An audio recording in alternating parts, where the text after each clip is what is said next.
مثال کے طور پر ایک گھڑی ہے، گھڑی نہ نفع دے گی نہ نقصان دے گی۔ انسان اگر اچھا ہے تو اس گھڑی کے اندر ٹائم دیکھے گا اور نماز کے لیے آئے گا۔ اس گھڑی کے اندر اتنا ٹائم دیکھا کہ نماز کا وقت ہو گیا کہ انسان نماز کے لیے آئے گا۔ اور اگر انسان برا ہے اسی گھڑی کے اندر ٹائم دیکھے گا اور سنیما ہال کے اندر چلا جائے گا۔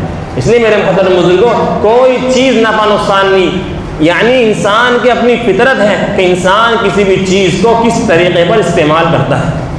انسان اچھا ہوگا تو اس چیز کو اچھے طریقے پر استعمال کرے گا، اور اگر کوئی انسان برا ہوگا تو اس کو اپنے غلط طریقے پر استعمال کرے گا۔ اس لیے میرے محترم بزرگوں، اللہ رب العزت نے زندگی دی ہے اور موقع دیا ہے، اس زندگی کو اپنے وقت کو قیمتی بنانا ہے۔ جنت میں جانے کے بعد انسان کو کسی چیز کا افسوس نہیں ہوگا، کسی چیز کا کوئی غم نہیں ہوگا۔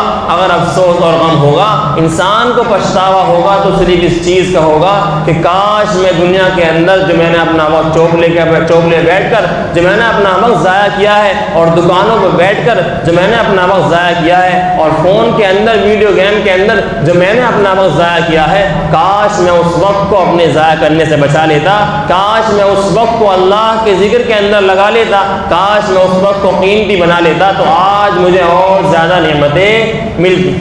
انسان سبحان اللہ پڑھتا ہے، جنت کے اندر ایک درخت لگا دیا جاتا ہے۔ جب انسان دیکھے گا اتنا بڑا وہ درخت ہوگا، جب انسان وہاں پر پہنچے گا، اس ایک عربی گھوڑا اس کے سائے میں دوڑتا رہے پھر بھی اس کے سائے کو پار نہیں کر سکتا۔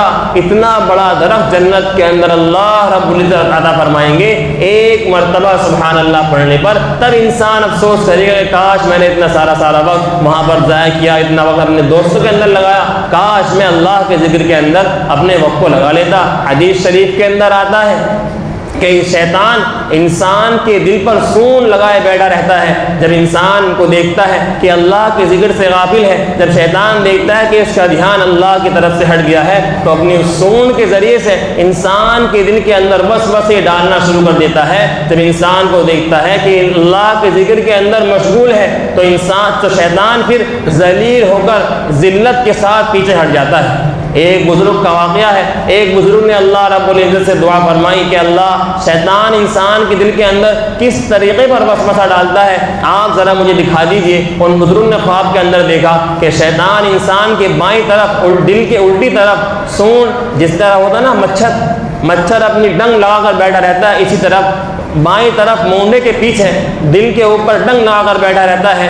جب انسان کو اللہ کے ذکر کے اندر غافل دیکھتا ہے کہ انسان کا دھیان اللہ سے ہٹا ہوا ہے، اس کا دھیان اپنے بیوی بچوں کے اندر ہے، اس کا دھیان اپنے کاروبار کے اندر ہے، اس کا دھیان اپنی کھیتی کے اندر ہے، اس کا دھیان اللہ کی طرف نہیں ہے، تو فوراً اپنی اس سون کے ذریعے سے، اس ڈنگ کے ذریعے سے انسان کے دل کے اندر زہر گھولنا شروع کر دیتا ہے، وسوسوں کا اور گناہوں کا۔ لیکن جب انسان کو دیکھتا ہے کہ اللہ کے ذکر کے اندر مشغول ہے تو پھر وہ وہاں سے ہٹ جاتا ہے، اور انسان جتنا زیادہ اللہ کا ذکر کرتا ہے اس کا دل اتنا ہی زیادہ مضبوط ہو جاتا ہے۔